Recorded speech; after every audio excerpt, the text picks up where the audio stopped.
For decades, Benny Andersson has been a big name in music. As one of the main ideas behind ABBA, he wrote songs that still make people sing and dance. Life wasn't always easy, though, behind the fame and #1 songs. Their breakup was very painful, and Benny had problems with his family and personal life that not many fans knew about. He chose to keep most of it secret and let the songs speak for him.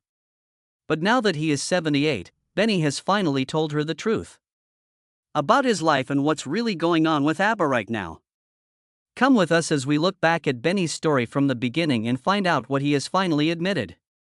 Early life and the start of making songs. A man named Benny Andersson was born in the Vasisten neighborhood of Stockholm on December 16, 1946. The name of his father was Gasta Andersson, and the name of his mother was Layla. Evil Eyes, his younger sister, was born in 1948. He was born with music in his blood. The organ was played by both his father and grandfather, Ephraim.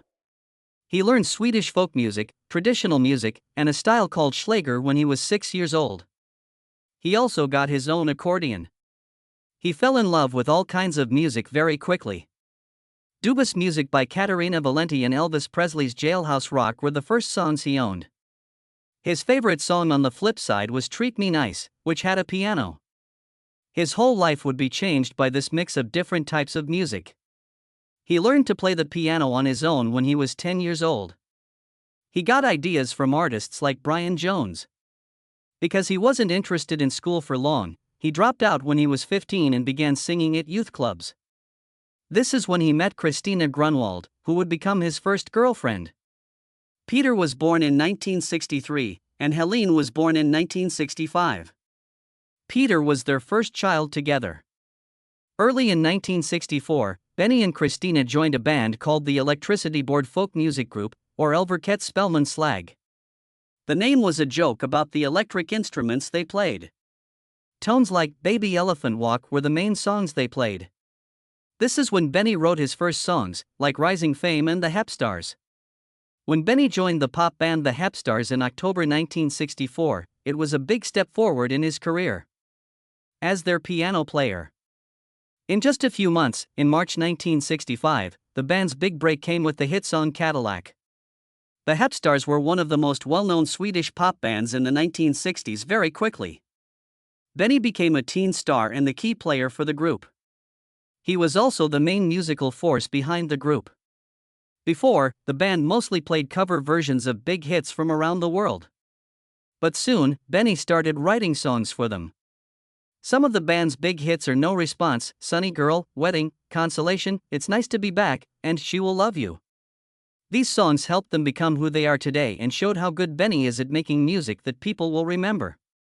In June 1966, Benny met Björn Ulvaeus, and the two of them started writing songs together right away. Their first song was called Isn't It Easy to Say, and the Hepstars soon after recorded it. There was work between Benny and Lasse Berghagen. They wrote a few songs together.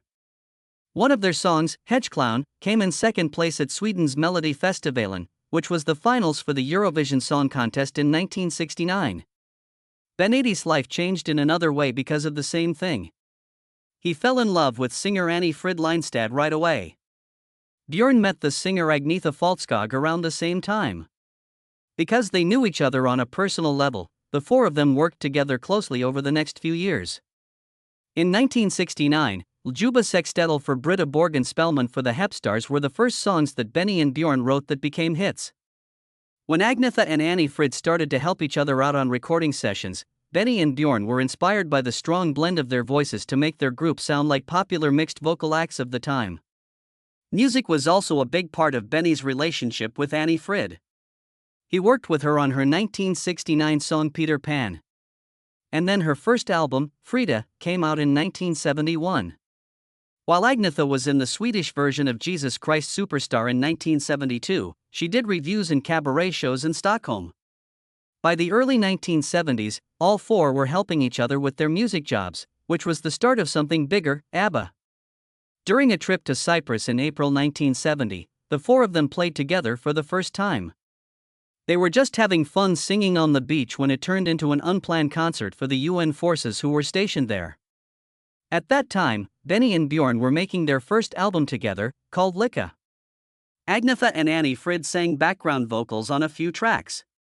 Later that year, they started a stage show called Festfolket, which can mean both party people and engaged couples.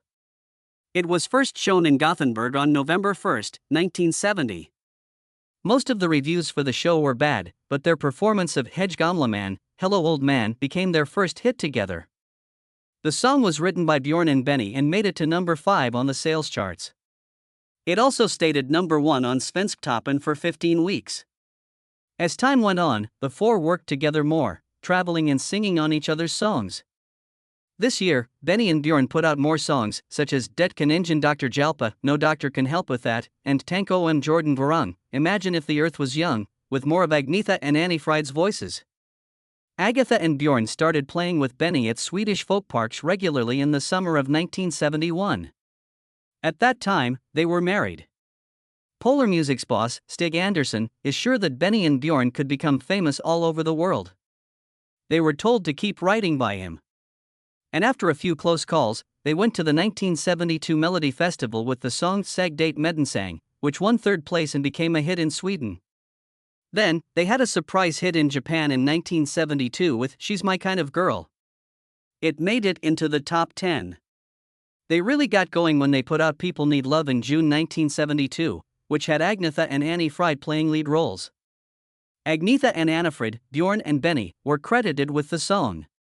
It only got to number 17 in Sweden, but that was enough to show they were good.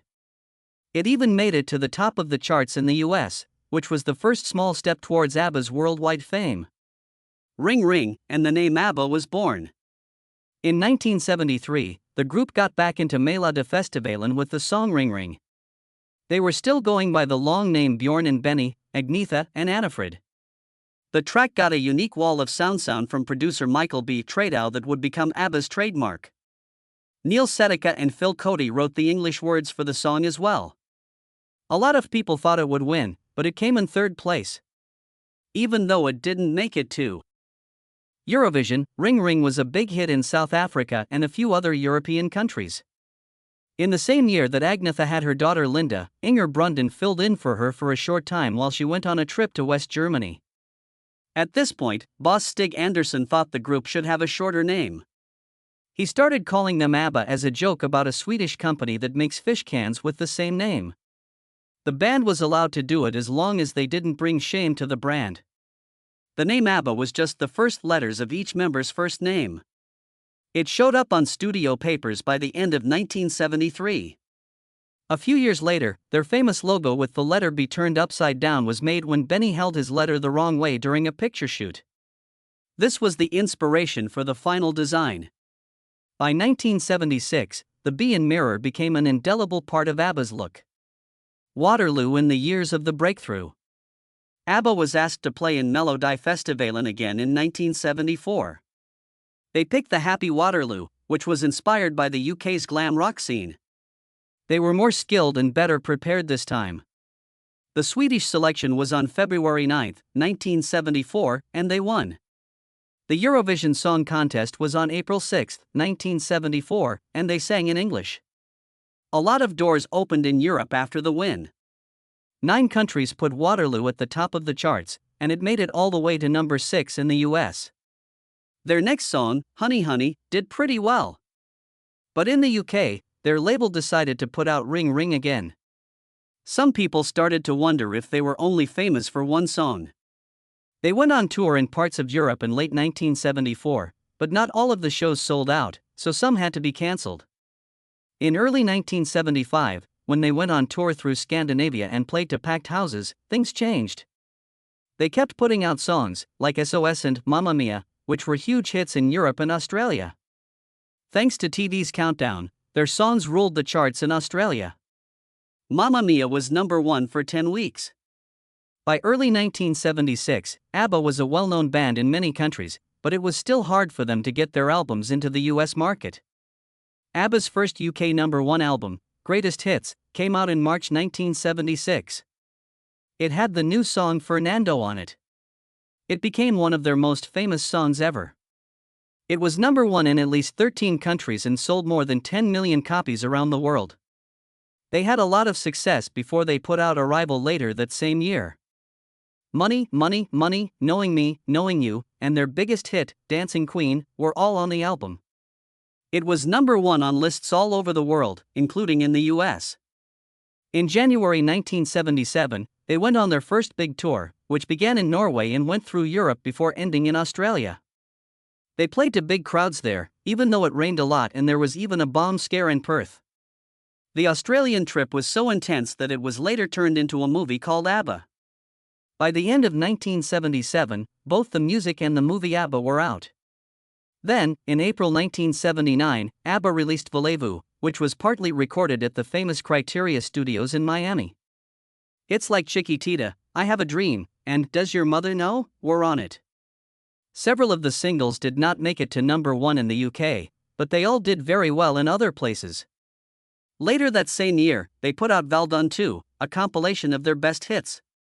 It included the international hit Gimme, Gimme, Gimme, A Man After Midnight. When ABBA went on tour in North America in September 1979, all the venues were sold out. The show went on to Europe, where it played 6 nights at London's Wembley Arena. In 1980, they did their last big tour, 11 shows in Japan that were all sold out. Many people thought that their July album, The Winner Takes It All, was about Bjorn and Agnetha's split, but they both said it wasn't personal. When Super Trooper came out in November, it broke UK sales records with over 1 million pre-orders. Its title hit was their last number one in the UK. This is also around the time that ABBA made Gracias por la Música, a Spanish-language record that became a huge hit in Latin America and helped the group reach new fans. Their music was now heard all over the world, but there was still more to their story. Björn Ulvaeus married Lena Collarjo in January 1981, and Stig Andersson, ABBA's boss, turned 50. This was the start of the end for the band. As a gift for his birthday, the group made a song called Hovas Vittna. It's one of ABBA's rarest songs because only 200 red vinyl copies were made and given to guests. After only 1 month, Benny Andersson and Anfred Lyngstad said they were getting a divorce. It came out that their marriage had been trouble for years, and Benny had already met and married Mona Norklid in November of that same year. Andersson and Ulvaeus started writing songs in early 1981, even though they were having personal problems. By March of that year, the group was recording again. It was filmed in April, and the show is called Dick Cavett Meets ABBA. Their next record, The Visitors, came out near the end of 1981. It was a more grown-up record that talked about things like broken relationships, aging, and losing your youth. There were even hints in the title track of hidden meetings to fight totalitarian governments. One of Us was the album's only big hit song. It was ABBA's last number one in Germany and their last top 3 hit in the UK. The album was number one on the charts in many European countries, but it wasn't as popular as it had been in France, Australia, and Japan. A different song called When All Is Said and Done was released in North America. It was ABBA's last top 40 hit in the US. Though it had a more upbeat tone, it also talked about being apart. As word spread about Benny and Frida's divorce, rumors about problems within the group, recording problems, and last songs spread. The group started writing new songs in the spring of 1982. A new record and even a small tour were being talked about. But by May and June, the process was getting hard. They were only able to record 3 songs. You Owe Me One, and that's it. I'm the City. Benny and Bjorn didn't like how the records turned out, so they were put away and the group took a summer break. Plans changed in August. They chose to put out a collection of songs called The Singles instead of a new record. The First 10 Years for Christmas, which would have all of their old hits plus some new ones. Both came out in October and December. The Day Before You Came had Cassandra as the B-side, and Under Attack had You Me One as the B-side. Some European countries had number one hits with The Day Before You Came. In the UK, however, neither it nor Under Attack made it into the top 20.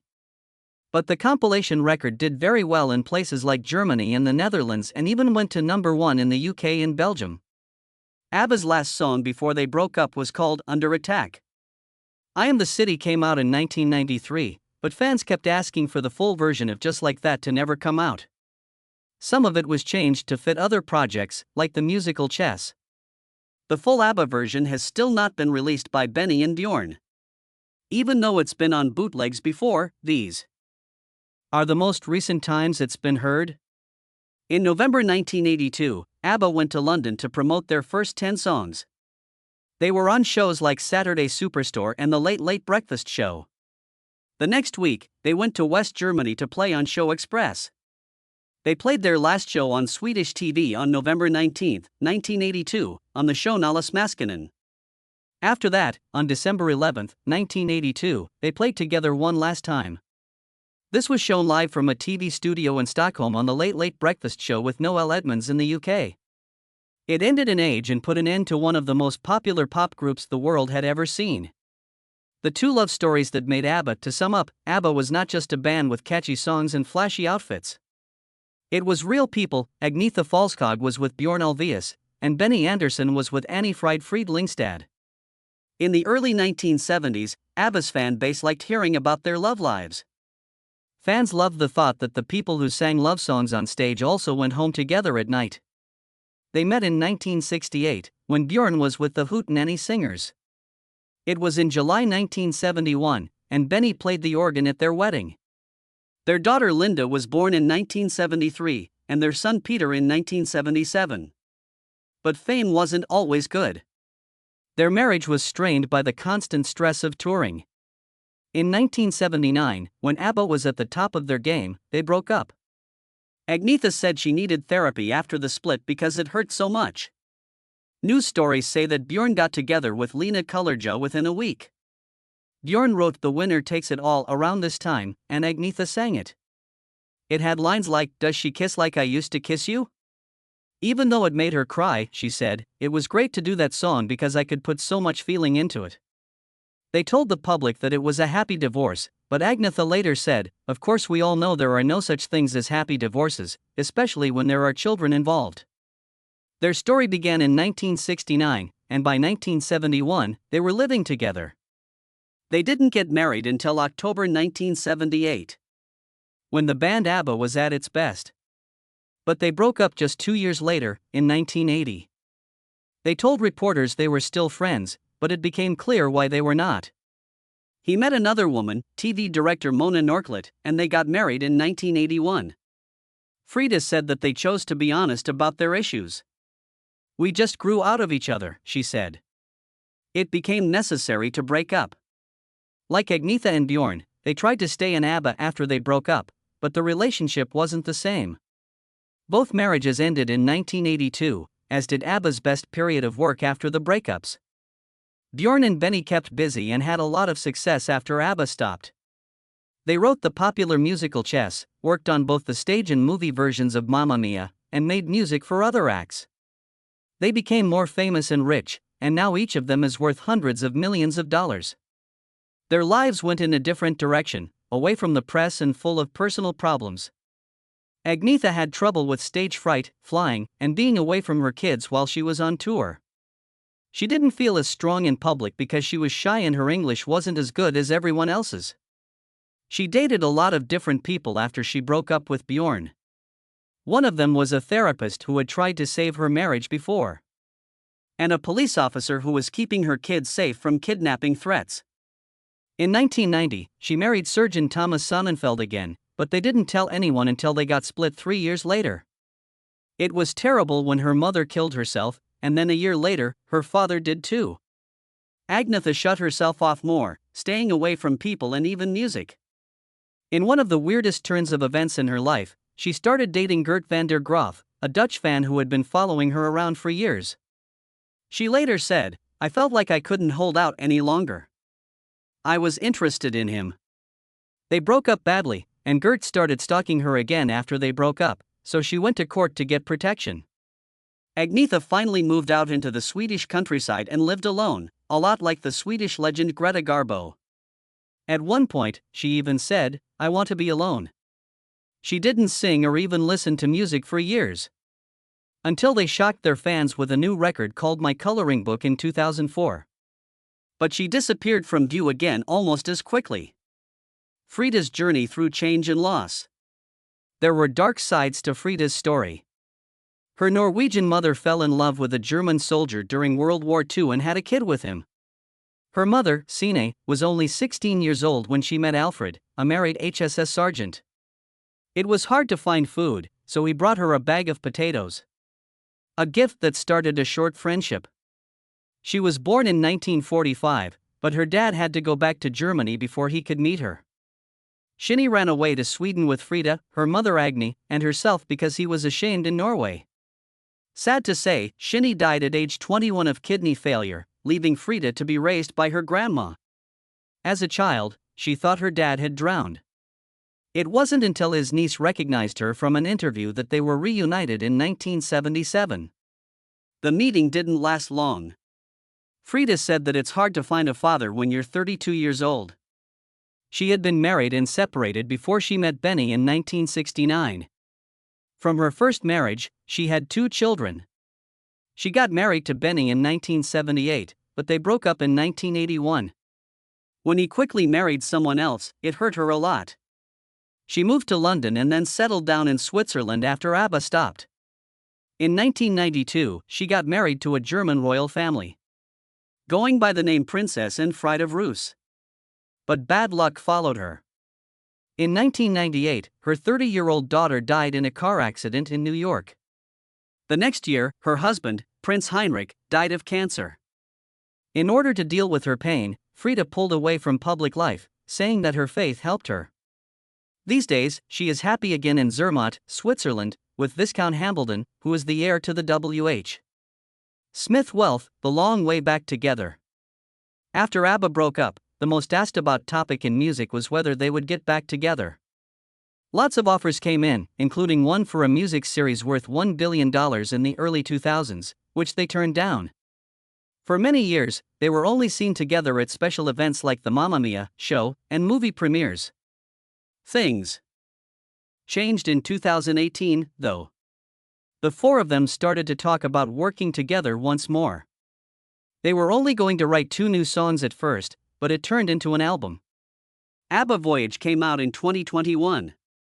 When Björn thought back to the first day back in the studio, he said, "I looked around and I looked into Agneta's eyes and Frida's eyes, and there was the same kind of feeling, warmth, friendship, and bonds." They also said that digital avatars would be playing at a high-tech concert in London, which would give fans a new way to see the group. ABBA Voyage is a new stage for old songs. It was first opened in 2022 as ABBA Voyage. It's not like any other show. Fans don't see the band play live, instead, they see digital versions of the 4 members as they looked in the 1970s. A specially built stadium in London's Stratford's Queen Elizabeth Park is where the holographic show takes place. This is where the 2012 Olympics took place. People love the songs on the set list, like Dancing Queen, Waterloo, and Mamma Mia. The high-tech staging makes it feel like ABBA is right there in the room. The project has been a huge success, both financially and with the public. A new study says that ABBA Voyage has brought £322 million into the British economy. More than 1 million tickets, priced at up to £181.50 each, have been sold. It's not just the numbers either. The show has kept ABBA's music living for new generations and given old fans a thrill of nostalgia. For the 3rd anniversary, which starts on May 27, the production added a little something new to the set list. This gave people who had already been there a reason to come back again. Even though Agnetha Fälskog and Björn Ulvaeus couldn't make it to the anniversary party, Benny and Frida's presence added a touching touch to the event. It showed that ABBA's story is still being written, even after decades of breakups and life changes. It's not just through their music, it's also in times like these when the past and the present are brought together on stage. Also, something really cool happened at ABBA's Voyage show in London on May 27, 2025. Benny's kind words about Frida. Frida Lyngstad, 79, and Benny Andersson, 78, showed up at the event without warning to mark its 3rd anniversary. Frida is Andersson's ex-wife and bandmate. People went crazy when they saw them standing together on the balcony. It had been over 40 years since they were married. Frida wore a stylish white outfit and a printed blazer, and they stood next to each other as cheers filled the room. When Frida got on stage first, she smiled warmly and said, "I love you very much. Thanks for all your help over the years. It's hard to believe it was almost 50 years ago." With a laugh, she said, "I'm turning 80 this year," which made the crowd cheer even more. Her words spanned many years and acknowledged the long path that led to this point in ABBA's history. Benny then took the lead. He could have said something serious, but instead he made Frida laugh with a joke about two guys walking into a bar. It wasn't just a joke for fans. It made them think of how well they got along and how long they had been together.